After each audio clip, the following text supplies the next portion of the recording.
সামনের অন্ন থালায় ভরা আছে, পঞ্চব্যঞ্জন সাজিয়ে দিয়েছি কিংবা 56 ভোগ লাগিয়েছি, ওটা নৈবেদ্য। কিন্তু আরেকটা নৈবেদ্য আছে, এই নৈবেদ্য যদি ভোগ না লাগানো হয় তবে ওই নৈবেদ্য ভোগ লাগে না। বলে কি? এই দেহ নৈবেদ্য, এই মন নৈবেদ্য। ভোগ লাগিয়েছিস? অনন্য ভোগ্য। আমি কার ভোগ্য? আমি ভগবান তোমার ভোগ্য। আমি তোমার ভোগ্য, তুমি আমায় ভোগ করবে। আমি কোনো স্ত্রীর ভোগ্য নয়, কোনো স্বামীর ভোগ্য নয়, অন্য কারুর ভোগ্য আমি নই। আমি তোমার ভোগ্য, তুমি আমায় ভোগ নাও। এই ভোগটা নাও তুমি। সবচাইতে বড় ভোগ এই দেহকে নিবেদন করা। দেহই দিলাম না, কিন্তু 56 ভোগ লাগিয়ে দিয়েছি। অনেকটা এইরকম, মন লাগাই নাই কিন্তু ভোগ লাগিয়েছি। যারা মন না লাগান তাদের ভোগ কি ভগবান গ্রহণ করেন বলে মনে করছেন? এই যে দেখো না, কত কত শ্রোতা এসে বসেছেন, আরো কত আসবেন। এখানকার একটা নিয়ম একদম ভালো না। কেমন ভালো না? বলে ঠিক শ্রোতারা আসবে, ভাগবত কথা বিশ্রাম হবে, 1 ঘন্টা শুনবে। 10টার সময় অনেকে আসবে। এখন কয়টা বাজে? এখন বাজে 8:30। 9টার সময় এসে পুরো ওই পর্যন্ত পুরো ভরে যাবে। 10টার সময় অনেক শ্রোতা আসবে। যতগুলো শ্রোতা দেখছো ততগুলো আবার 10টার সময় প্রায় এতগুলোই আসবে। কেন? এদের মন লাগে নাই। মন লাগলে না ঠিক অমন করে বসে পড়তাম। অনেকে শরীর বসায় কিন্তু মন বসায় না। এই মন না বসাতে পারলে ভগবান গ্রহণ করেন না, জানা নাই। এই জন্য কিছুক্ষণ এসে শুধু একটু বসলাম, বাস ফুরিয়ে গেল। সময় খুব কম, একটু লাস্টে একটু আসলাম। অনেকে কেউ দেখতে আসে, অনেকে হালকা ফুলকা শুনতে আসে, আবার কয়েকজন আসে দেখতে না, শুনতে না, ঠিক নিতে আসে। বলো না গো রাধে রাধে। নিয়ে যায় প্রাণ ভরে, চরিত্র ভরে, হৃদয় ভরে, জীবন ভরে সেটাকে ব্যয় করবে বলে নিয়ে যায়। 1 ফোঁটা ছাড়ে না, প্রাণ ভরে নেয়। অনেক শ্রোতা আছে সব ছেড়ে ছেড়ে দিয়ে চলে যায়। এলাম, শুনলাম, ফুরিয়ে গেল। কি শুনলে গো? বলে কি শুনলাম তা তো বুঝলাম না। বলে কেমন ভাগবত পাঠ হলো? বলে খুব সুন্দর। বাপ রে বাপ, জীবনে শুনি নাই। তাই তো দুটো একটা বলো। বলে তা তো বলতে পারবো না। সবাই সুন্দর বলে, আমাকেও সুন্দর বলতে হবে। আরে সুন্দর তখন যখন তোমার চরিত্রে তুমি প্রয়োগ করবার পর তোমার চরিত্র বদলে যাবে, তবে সেই কথা সুন্দর। নতুবা তাকে সুন্দর বলে কোনো লাভ হবে না। তো যাই হোক, এত শ্রোতা বা আরো শ্রোতারা আসবে, সবাই এসে শরীরটাকে বসাতে পারে, কিন্তু মন বসানোর জন্য ভালো শ্রোতা চাই। তো ঠিক এই যে যেমন শরীর বসালাম, এটা বাইরের বিয়োগ হলো। মন বসালাম, এটা ভেতরের বিয়োগ। এই 2 বিয়োগ এক হলে তারপর ভগবানের সঙ্গে যোগ হয়ে যাবে। এখানে বসেও ভগবান পাওয়া যাবে। লোকে বলে না ভাগবত শুনলে ভগবান পাওয়া যায়। কতজন পেয়েছে, কতজন ভাগবত কথা শ্রবণ করে ভগবানকে লাভ করেছে। কতজন, হাজার হাজার লাখ লাখ জন ভগবানের কথা শ্রবণ করে ভগবানকে ভালোবেসে ফেলেছে, ভগবানকে লাভ করেছে। আমার এইটুকু জীবনে আমি লক্ষ লক্ষ মানুষের উদাহরণ দিতে পারবো। এমন মানুষের এমন পরিবর্তন হয়েছে ভগবানের কথা শ্রবণ করবার পর। সেই জন্য শুধু শরীর বসালে হবে না মা, মনটাকে বসাতে হবে। এই মন বসানো হলো অন্তরের বিয়োগ। এই 2 বিয়োগ যদি আজও হয়, মাইনাসে মাইনাসে তারপর প্লাস হয়ে যাবে। 2 বিয়োগে ভগবানের সঙ্গে যোগ হয়ে যাবে। নন্দালয়ে আনন্দ উৎসবে সবাই ছুটে এসেছেন। স্বর্গে থেকে সমস্ত দেবতাগণ এসেছেন, দেবরাজ ইন্দ্র এসেছেন, ব্রহ্মা এসেছেন, কৈলাসপতি মহাদেব এসেছেন। সবাই এসে মহানন্দের নৃত্য করছেন। কি বলে নৃত্য করছেন গো? ভগবানের নাম ধরে নৃত্য করছেন। সেই নৃত্য উৎসবের একটু আনন্দটাকে এক ঝলক আমরা সবাই মিলে দর্শন করি। ব্রহ্মা নাচে, ব্রহ্মা নাচে, শিব নাচে, ব্রহ্মা নাচে, শিব নাচে, আর নাচে ইন্দ্র। গোকুলে গোয়ালা নাচে পাইয়া গোবিন্দ। ব্রহ্মা নাচে, শিব নাচে, আর নাচে ইন্দ্র। গোকুলে গোয়ালা নাচে পাইয়া গোবিন্দ। পঞ্চমুখী চতুর্মুখী, পঞ্চমুখী চতুর্মুখী দেবমুখী গণ, সকলে আনন্দ করে পাইয়া জনার্দন। পঞ্চমুখী চতুর্মুখী, পঞ্চমুখী চতুর্মুখী দেবমুখী গণ, সকলে আনন্দ করে পাইয়া জনার্দন। জনার্দনকে পেয়ে সবাই আনন্দ করছেন।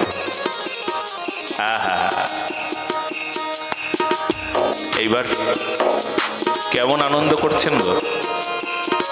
ব্রহ্মা তার সামনের মুখটা আনন্দ করছে, কিন্তু পেছনের মুখটা চেঁচিয়ে কাঁদছে।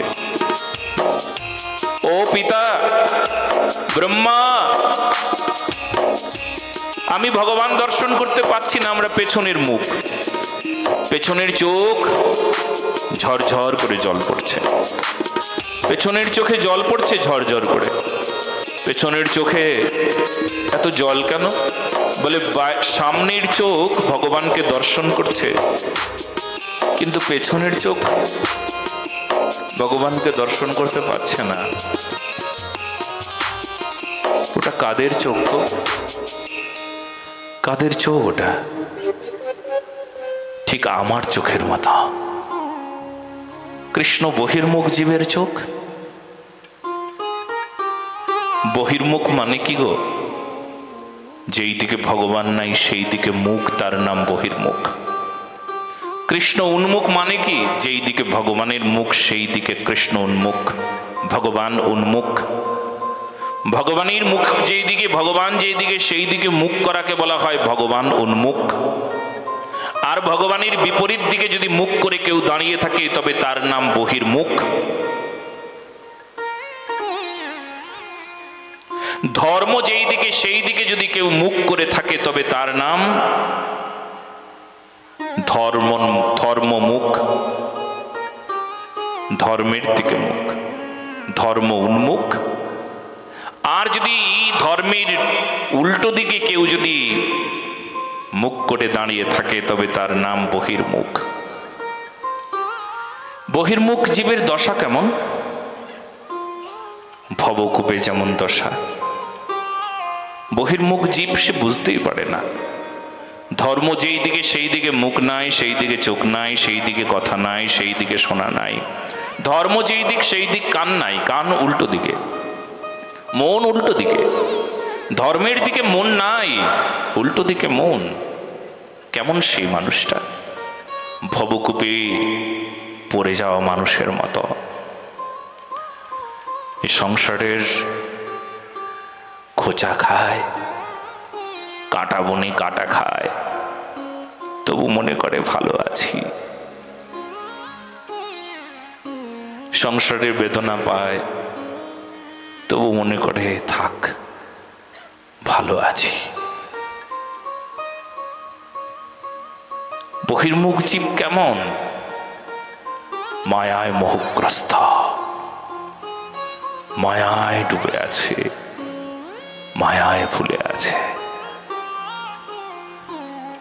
বহির্মুখ জীব একেবারে ভেতর শূন্য, ভেতর খালি, ভেতরে প্রেম নাই। দেহপাত্র শুধু মায়ায় ভরা, সমস্যায় ভরা।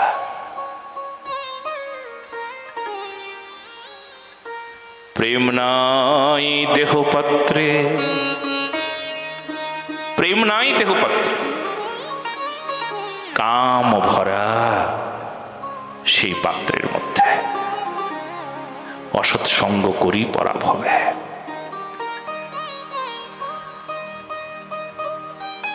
কুমোরশালায় যেমন মাটির পাত্র গড়া হয়, মাটির পাত্র শ্রাবণ মাসে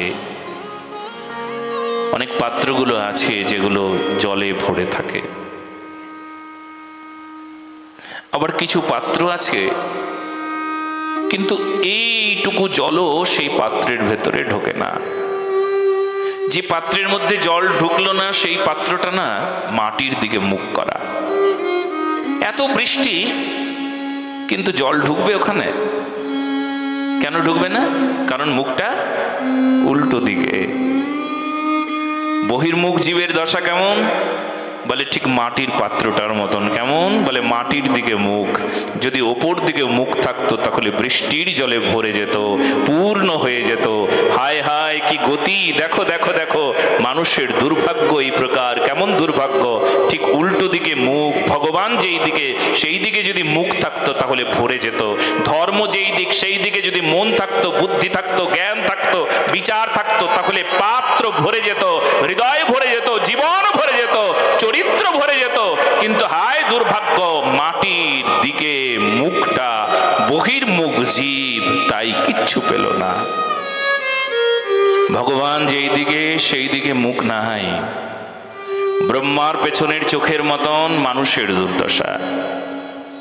কলিযুগের মানুষ এই প্রকার দুর্দশাগ্রস্ত। ভগবান যেই দিকে সেই দিকে মন নাই। কৃষ্ণ বহির্মুখ হয়ে ভগবাঞ্ছা করে, নিকটস্থ মায়া তারে জাপটিয়া ধরে। কৃষ্ণ বহির্মুখ হয়ে ভগবাঞ্ছা করে, নিকটস্থ মায়া তারে জাপটিয়া ধরে। হ্যাঁ, বহির্মুখ জীবের কি দুর্ভাগ্য দেখো, আর পেল না। সূর্য ওঠা দেখবে বলে ঘুম থেকে উঠে পশ্চিম দিকে রওনা হয়েছে, দৌড়চ্ছে। এই তুমি কোথায় যাচ্ছ? দৌড়তে দৌড়তে। বলে সূর্য ওঠা আজকে দেখবো। বলে সূর্য তো উঠে গেছে, দেখতে পাও নাই? বলে না। বলে কেন পেলাম না গো? বলে তুমি পশ্চিম দিকে মুখ করে দৌড়চ্ছিলে, তাই পেলে না। বলো না গো রাধে রাধে, তোমার পরিশ্রমও বেকার হয়ে গেল। তুমি যে ভগবানের জন্য কিছু করলে কি করে বুঝবে গো? এত পরিশ্রম করলে তুমি, কিন্তু সব উল্টো দিকে পরিশ্রম করছে। ওই যে কিছুক্ষণ আগে বললাম না, ধর্ম কর্ম সব লোক এই মাত্র করে। মঙ্গল চণ্ডীর গীত করে জাগরণে, মদ্য মাংস দিয়া কেহ যক্ষ পূজা করে। ধর্মকর্ম ঠিক মতো হচ্ছে না, যা খুশি তাই ভুলভাল হচ্ছে। এই জন্য যদি কিছু করতে হয় সৎকর্ম করো, বিধিপূর্বক ভগবানের সেবা করো। বিধি মানে নিয়ম, অবিধি মানে অনিয়ম। অনিয়মের সঙ্গে করলে হবে না, উচ্ছৃঙ্খল হয়ে গেলে করলে হবে না। সুশৃঙ্খল হয়ে ভগবত সেবা করো। বলে কেমন? যা করবে ঠিকঠাক করো। কতটুকু করলাম, কি করলাম, কি করে বুঝবো আমি করেছি কিনা? দেখা গেল করেছি, অনেক করলো, দেখা গেল ভজন করলো, কিন্তু দেখা গেল জীবনের শেষ মুহূর্তে কতটুকু ভজন করলো বলে এই এক ফোঁটাও হয় নাই। আমি তো সারা দিন নাম করতাম গো, হরে কৃষ্ণ কৃষ্ণ কৃষ্ণ হরে হরে রাম রাম রাম রাম হরে হরে। সারাদিন হরির নাম করতাম, প্রসাদ পেতাম, সকালবেলা ঘুম থেকে উঠে মঙ্গল আরতি দর্শন করতাম। এইটুকু হয় না, এক ফোঁটাও হয় নাই? বলে না। এ কি কথা? এই যে সারাদিন ভগবানের ভজন করছি, আমার এক ফোঁটাও হয় নাই? আমি যে নাম করলাম এক ফোঁটাও হয় নাই? এই যে আমি ভগবানের কথা শ্রবণ করলাম এক ফোঁটাও হয় নাই? এক বিন্দু হয় নাই? একটুকু জমা হয় নাই? এই যে আমি ভগবানের সেবা করছি এক বিন্দু জমা হয় নাই? বলে না, এক বিন্দু জমা হয় নাই। বলে কেন? তার এক গল্প বলেন আমার বাবাশ্রী। গল্পটা শুনুন, কেন হয় নাই বুঝে যাবেন। সেই সময় নাবিকরা নদীপথে যাত্রা করত, নদীপথে তারা নৌকো চালাতো। যখন জোয়ার হতো তখন নৌকো চালাতো, যখন আবার ভাটা পড়ে যেত তখন নৌকোকে আবার দাঁড় করাতো একটা নোঙর করে। সেই সময় রাতের বেলা হঠাৎ নৌকো দাঁড়িয়ে আছে। রাত্রি তখন মাঝরাত্রিও হয় নাই, একটু আগে 11টা 12টা। সবাই তৈরি আছে যে আবার যখন জোয়ার আসবে তখন আবার নৌকো চালানো শুরু করবে। সবাই চেঁচিয়ে উঠলো, জোয়ার এসেছে, জোয়ার এসেছে, নৌকো চালিয়ে দাও, নৌকো চালিয়ে দাও, মাঝি নৌকো চালাও। মাঝি নৌকো চালাচ্ছে, খট খট খট খট খট খট, নৌকো চলছে, খট খট খট খট খট খট করে শব্দ হচ্ছে। চারিদিকে অন্ধকার, আর নদীর মধ্যে নৌকো চলছে, নৌকো চলছে, নৌকো চলছে। 11টা 12টা 1টা 2টো 3টে 4টে 5টা পর্যন্ত নৌকো চললো। কয় ঘন্টা? 7 ঘন্টা। 7 ঘন্টা নৌকো চালানোর পর যখন আকাশে পূর্ব গগনে সূর্য উদিত হয়েছেন, সূর্যের আলোয় পরিষ্কার হয়ে গেল। ওরে, আমাদের নৌকো যেখানেই ছিল সেখানেই না আছে? বলে কেন? বলে নৌকোটা যখন চালিয়েছি তখন ওর যে কাটা, ওর যে নোঙর যেখানে বেঁধেছিলাম ওটা খোলা হয় নাই, আর এই দিকে নৌকো চালানো হয়ে গেছে। আমাদের ভক্তিটাও ঠিক এই প্রকার হচ্ছে, জানো। এইদিকে হরির নাম করছি, ভগবানের ভজন করছি, কিন্তু মায়ার কাঁটাটা খোলা হয় নাই। বলো না গো রাধে রাধে। সংসারে যে মায়ার কাঁটা সেটা খোলা হয় নাই। বৃন্দাবনে যাই কিন্তু মায়ার কাঁটা না খুলে যায়। এই জন্য বলা হয়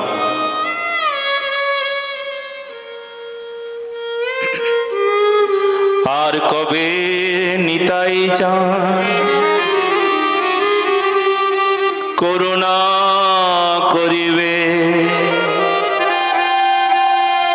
বিষয় বাসনাম কবে তুচ্ছ হবে, বিষয় ছাড়িয়া কবে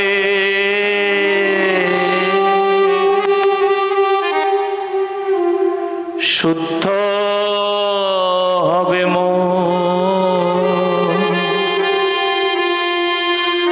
কবে হাম হেরিব সে মধুর বৃন্দাবন, কবে হাম হেরিব সে মধুর বৃন্দাবন। কিন্তু কবে? বলে যেই দিন এই সংসারের কাঁটাটা খুলবো সেই দিন বৃন্দাবনে যাব। কবে? বৃন্দাবনে তো যাই কিন্তু কাঁটা নিয়েই তো বৃন্দাবনে যাই। বলো না গো রাধে রাধে। মায়ার কাঁটা খোলা হলো না, অথচ বৃন্দাবনে চলে গেলাম কি আদৌ? যেখানকার নৌকো সেখানেই আছে, একটুকু এগোয়নি। বলে কতটুকু ভজন করেছো? বলে এইটুকু না। বলে অনেক পরিশ্রম করলো, 7 ঘন্টা পরিশ্রম হলো, কিন্তু নৌকো যেখানকার সেখানেই রয়ে গেল। এই যে মায়া অন্ধকার, এইদিকে অন্ধকার বুঝিয়ে দিল তুই অনেক ভজন করছিস, ওর নাম মায়া। এত ভজন, বাপরে বাপ, এত হরির নাম, সারাদিন নাম করছিস। দোকানে বসেও মালার ঝোলাটা নিয়েছি, হরে কৃষ্ণ কৃষ্ণ কৃষ্ণ হরে হরে, হরে রাম রাম রাম হরে হরে, মালা করছি, দোকানদারি করছি, লোককে পয়সা দিচ্ছি, পয়সা নিচ্ছি, সব ঠিক আছে, কিন্তু মন লাগাই নাই। মায়ার কাঁটাটা না খুলে করছি। এ হলো কৃষ্ণ বহির্মুখ জীব। উন্মুখ জীব হলে ভগবান পেয়ে যেত, বহির্মুখ তো তাই আর পাওয়া হলো না। তো ব্রহ্মার পেছনের চোখ অমন করে কাঁদতে কাঁদতে বলছে কি করে পাবো। ব্রহ্মা এবার ভন ভন করে ঘুরছেন, আর সব চোখ একসঙ্গে ভগবানকে দর্শন করছেন। পঞ্চমুখী পঞ্চমুখী চতুর্মুখী দেবমুখী সকলে আনন্দ করে পাইয়া জনার্দন। পঞ্চমুখী চতুর্মুখী, পঞ্চমুখী চতুর্মুখী দেবমুখী গণ সকলে আনন্দ করে পাইয়া জনার্দন। ভগবানকে পেয়ে সবাই মহা আনন্দ করছেন। আর নন্দ উৎসবের পর বার্ষিক কর দিতে মথুরায় গমন করলেন নন্দ মহারাজ। বসুদেবীর সঙ্গে সাক্ষাৎকার হলো। দুইজনে একসঙ্গে গলা জড়িয়ে ধরে কাঁদছিল। বন্ধু, এক এক করে শুনলাম 6টি সন্তান নিষ্ঠুর কংস হত্যা করল। হ্যাঁ বন্ধু, সপ্তম গর্ভটি গর্ভাবস্থাতেই নষ্ট হয়ে গেল। আমার আর কেউ রইল না। আর তারপর অষ্টম গর্ভে সেও এক কন্যা হলো। সে কন্যা আকাশে উড়ে গেল। উড়ে গেল তো উড়ে গেল, উড়ে যাবার সময় বলে গেল, তোমাকে যে বধ করবে তার জন্ম হয়ে গিয়েছে। আমার আর কেউ রইল না। তবে বন্ধু, শুনলাম তোমার এই বুড়ো বয়সে সুন্দর একটা ছেলে হয়েছে। তুমি তাড়াতাড়ি চলে যাও, একদম বিলম্ব করবে না। কারণ কংসের দূতগণ চারিদিকে ঘোরাঘুরি করছে, না জানি কি হয়। বসুদেবীর কথা শুনে নন্দ মহারাজ তিনি তাড়াতাড়ি প্রস্থান করলেন। এইদিকে কংস কি করলেন? কংসেন প্রহৃতা ঘোরা পুতনা বাল ঘাতিনী শিশুশ্চারণি গণন্তি পুরগ্রাম ব্রজাদিষু।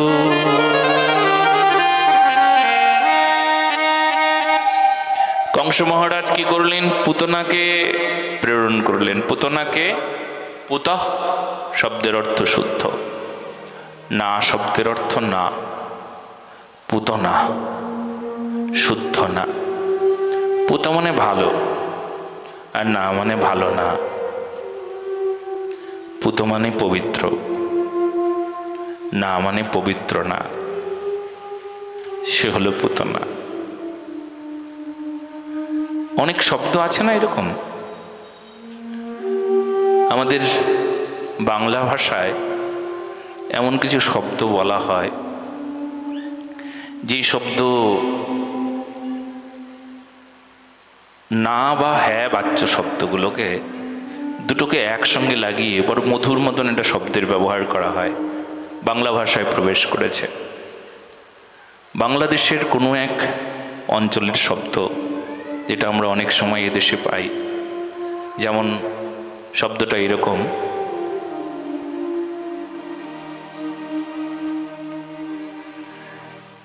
হ্যাঁ বাচ্য করছে কিন্তু আবার না দিয়ে। আমি ভালো আছি একবারেই বলে দিতে পারে, প্রথমে ভালো আবার ভালো নাই, এই দুটো একসঙ্গে শব্দ ব্যবহার করে। বাংলাদেশের কোনো এক প্রান্তের কোনো এক আঞ্চলিক ভাষা এই প্রকার হয়। তো পুত মানে শুদ্ধ, কিন্তু না, শুদ্ধ না। আমি ভালো অথচ ভালো না, মানে পুতনাকে বুঝবার জন্য নামটাই যেন কাফি, নামটাই যেন বুঝিয়ে দেয় যে এর ভেতরে ছল আছে। মানে লোকে জানে পুত, মানে লোকে জানে ভালো, কিন্তু আসলে না।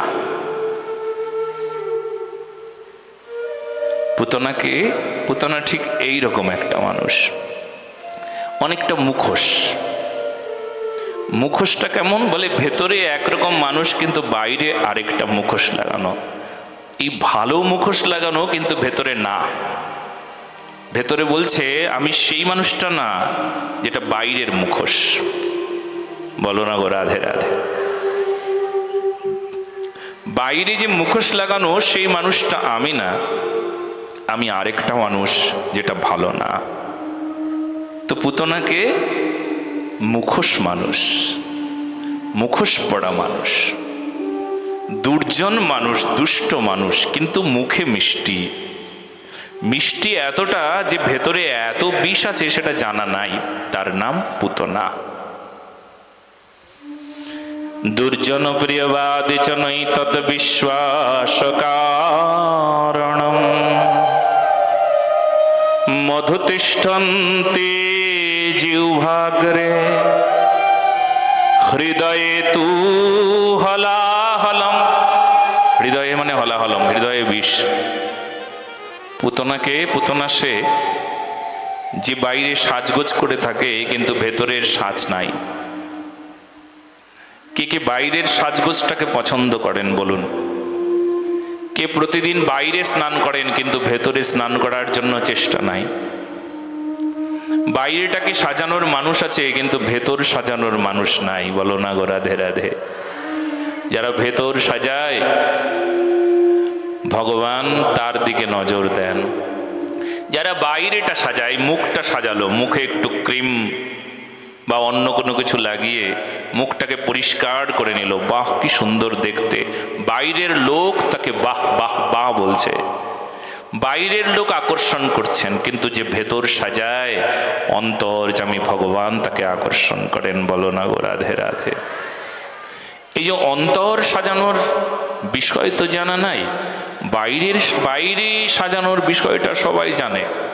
বাইরের স্নান সবাই করতে পারি, বাইরে সবাই সুন্দর করে স্নান করে আসি।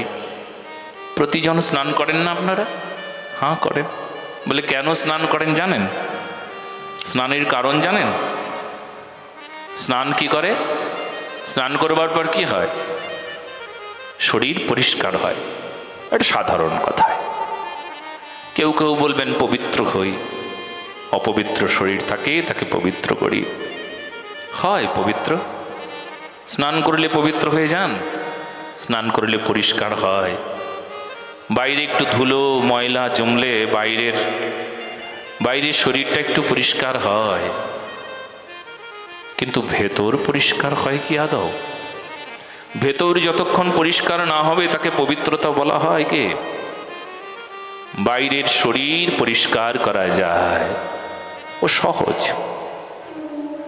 বাহ্য স্নান সহজ, কিন্তু অন্তর স্নান সহজ না। বাইরে স্নান করা সহজ, কিন্তু অন্তরকে স্নান করানো সহজ না। বাইরেটাকে পরিষ্কার করা সহজ হবে, কিন্তু ভেতরকে পরিষ্কার করা সহজ না। তবে হ্যাঁ, ভেতরের পরিষ্কারের কথা আমাদের ভগবান চৈতন্য মহাপ্রভু বলেছেন, চেতদর্পণমার্জনম ভব মহাদাবাগ্নি নির্বাপনম শ্রেয়ঃ কৈরব চন্দ্রিকা বিতরণম বিদ্যাবধূ জীবনম। চেত দর্পণ মার্জনম মানে চিত্তরূপ দর্পণটাকে পরিষ্কার করো, ভেতরটাকে পরিষ্কার করো। চিত্ত মানে মন, চিত্তকে পরিষ্কার করো। কি করে করব? স্নান করলে চিত্ত পরিষ্কার হয়? ভেতরে যে নোংরা জমেছে, কাম ক্রোধ লোভ মোহ মদ মাৎসর্য, কেউ আছে স্নান করবার পর কামনা দূর হয়ে গেল, লোভ দূর হয়ে গেল, হিংসা দূর হয়ে গেল? এ তো ভেতরের, এ তো মনের সঙ্গে সম্বন্ধ, এ তো বুদ্ধির সঙ্গে সম্বন্ধ, এ তো ঠিক চরিত্রের সঙ্গে লেগে আছে। এই জন্য লোকটার চরিত্র দেখে বোঝা যায়, লোকটার স্বভাব দেখলে বোঝা যায় এই লোকটা তো ভালো না গো, এত নোংরা,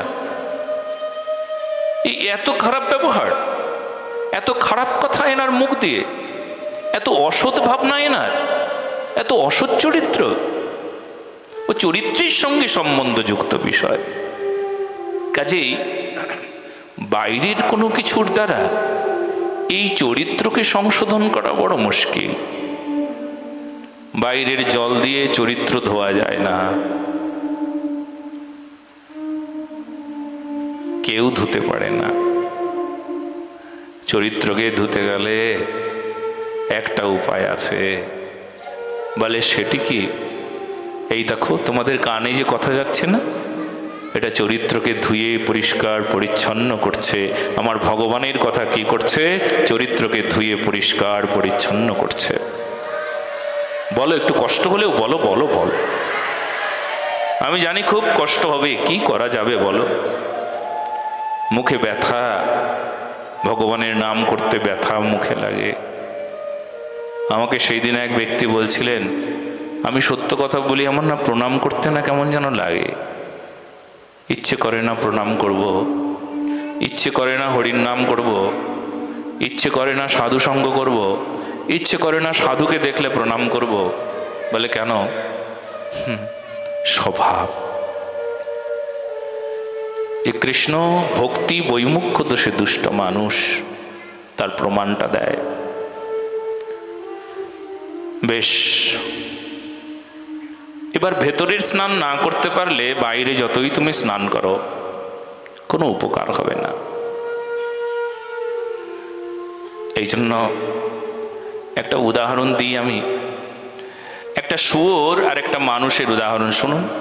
শুয়োরটা না বাইরের নোংরা নর্দমায় সারা শরীর অপরিষ্কার করে ওখানে দাঁড়িয়ে একটা মানুষকে বন্ধু বলে ডাকছে। মানুষ বলছে, এই তুই আমায় বন্ধু বলছিস কেন রে? আমি কি তোর বন্ধু নাকি? আমি হলাম শুয়োর আর তুই হলি মানুষ, অতএব আমরা বন্ধু।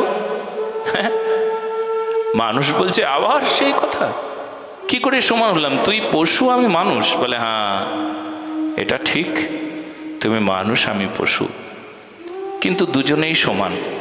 এটা কি করে সমান হলাম? তোর সারা শরীরে কত নোংরা মলমূত্র, গন্ধ দুর্গন্ধ বেরোচ্ছে, আর আমার দেখ বাইরেটা কি পরিষ্কার। বলে এখানেই ঠিক মিল আছে। বলে কি? তোমার বাইরেটা পরিষ্কার, আমার ভেতরটা পরিষ্কার। আমার বাইরেটা অপরিষ্কার, তোমার ভেতরটা অপরিষ্কার। শোনো মানুষ,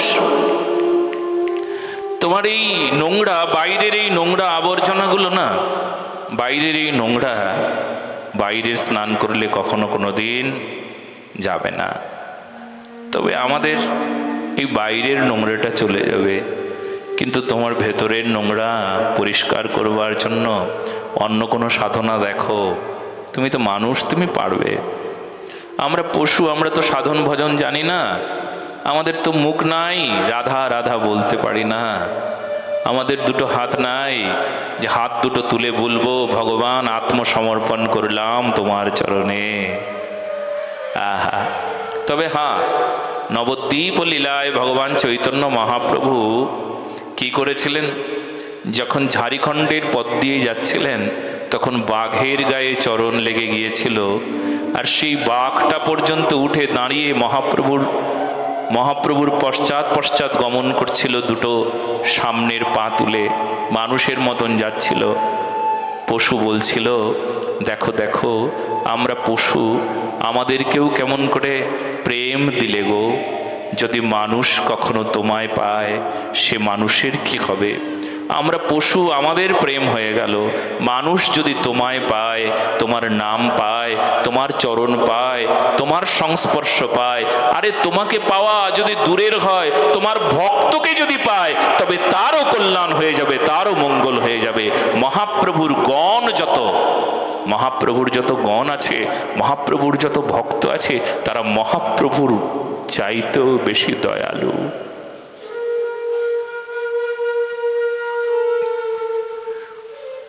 মহাপ্রভুর চাইতেও বেশি দয়ালু। একই কথা। বলে হ্যাঁ, বৈষ্ণব, বৈষ্ণব কে? পতিতানাং পাবনেভ্যো, যে পতিত তাকে পাবন করে। বৈষ্ণবের একটা স্বভাব আছে, অজান্তেই সে করে ফেলে, সেও জানেও না যে তার এই গুণটা আছে। বলে কি? যে পতিত দেখলে হরির নাম শোনায়, পতিত দেখলেও তারে তাড়িয়ে দেয় না, সেই পতিতকে দেখে আনন্দে দুবাহু তুলে বলে, এসো এসো, নাম করো, বেঁচে যাও, দুঃখ থেকে মুক্ত হও। এমন পতিত দেখলে তাকে পাবন করে দেয় তিনি বৈষ্ণব। পতিতানাং পাবনেভ্যো বৈষ্ণবেভ্যো নমো নমঃ। পতিত মানে পাপী। তাই বৈষ্ণব দর্শন করবার পর যদি পতিত কখনো বলে, আমার মতন পতিত তোমার কাছে এসেছে, আজকে পাবন হবে, আজকে সব পাপ ধুয়ে যাবে, এক বিন্দু আর পাপ থাকবে না। বলে কেন? বলে বৈষ্ণব দর্শনে যায় মনের ময়লা, স্পর্শনে ওঠে প্রেম তরঙ্গ। গঙ্গায় স্নান করবার পর তারপর পাপ ধোয়, কিন্তু বৈষ্ণব দর্শনে যায় মনের ময়লা। বৈষ্ণব দর্শন করবার সঙ্গে সঙ্গে মনের ময়লা দূর হয়ে যায়। কি দয়া! সেই জন্য কে পুতনা? পুতনা সে যে বাইরে প্রেমকে দেখায় অথচ প্রেম নাই, ভেতরে হিংসা আছে। হিংসাকে লুকিয়ে রাখে, প্রেম দেখায়। এই যে দেখাবট যা, তার নাম মিথ্যা। আজকাল মানুষ যদি কেউ মনে করেন, এখানে যারা আছেন অনেকেই ঠিক ভাববেন বিষয়টা মিলে যাবে। বলে কি? দেখানো বিষয়। সারাদিন মালা করে না, সাধু আসলে মালাটা হাতে নেয়।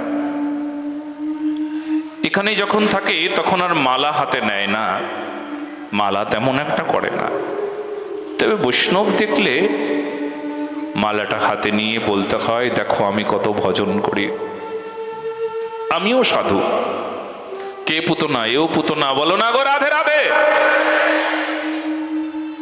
বৃন্দাবনে গেল, মালাটা নিয়েছে। বলে মালাটা নিলে কেন গো তুমি? মালাটা নেবার কারণ, তুমি তো এমনিতে মালা করো না, ওখানে সব সাধুরা থাকবে, ওখানে যদি মালা না করি হয়, সাধুরা আমারে কি করে বলবে সাধু?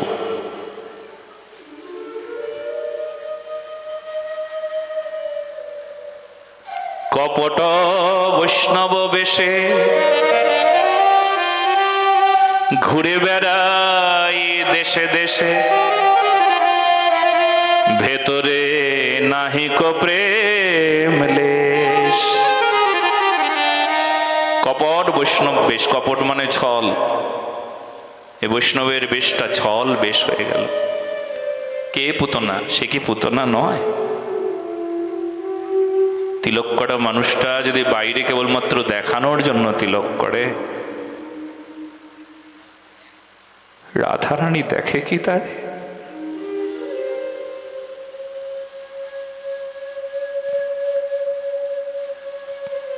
যে দেখানোর জন্য তিলক করে, দেখানোর জন্য গলায় মালা নেয়, দেখানোর জন্য সাধু সাজে, রাধারানী কি তারে দেখে? তার দিকে কি তাকায়? তাহলে কি আমাদের এখানে পুতনা নাই? খুব পুতনা আছে। এটাই সবচাইতে বড় দুঃখ যে বৈষ্ণবের মাঝেও পুতনা লুকিয়ে আছে। হায় হায় রে! বৈষ্ণবের সাজ সজ্জা কেবল যেখানে সেখানেই পুতনা। বলো না গো রাধে রাধে। কেবলমাত্র বৈষ্ণবের সাজ সজ্জা, বৈষ্ণবতা না। কেউ রাজা সেজে অভিনয় করলো, আসলে তো রাজা না। অভিনয় কখনো সত্য নয়। যদি সাধুর অভিনয় কেউ করে তবে তো তাকে সত্য বলা যাবে না। তবে আমার পিতা প্রভু নিত্যলীলা প্রবিষ্ট ঋষিকেশ ঠাকুর গোস্বামী একটা কথা বলতেন। তাদের গ্রামে নাকি এক ব্যক্তি হরিদাসের অভিনয় করত, আর যে হরিদাসের অভিনয় করত, খুব ভালো অভিনয় করত, মানুষকে কাঁদাতো, অনেক ভালো অভিনেতা। কিন্তু আসল চরিত্রটা খুব দুষ্ট ছিল, মদে আসক্ত, বেশ্যাসক্ত, খুব দুষ্ট ব্যক্তি ছিলেন যে হরিদাসের অভিনয় করত।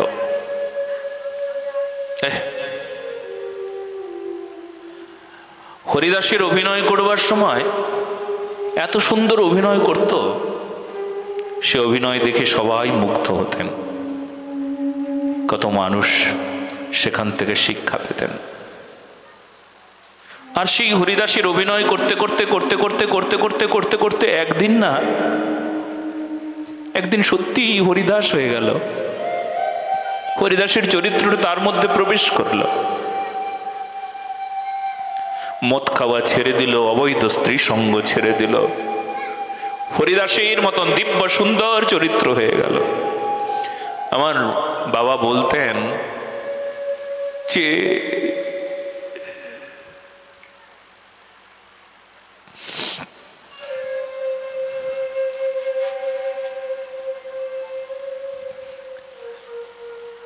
যদি কেউ হরির নাম করতে করতে, হরির নামের অভিনয় করতে করতে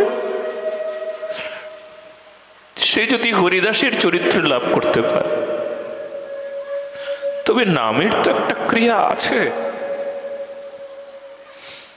যদিও অসৎ, যদিও পাপী, যদিও কপট, আমি যদিও ছল করছি, তবু একদিন না একদিন যদি নাম করতে করতে সত্যি নামে যদি ক্রিয়া হয়, সেই তো নাম, সেই নাম উচ্চারণ করবার সঙ্গে সঙ্গে যদি ক্রিয়া হয়, তবে আর কপট থাকবো না, ছল করব না, হরিদাস হয়েছে।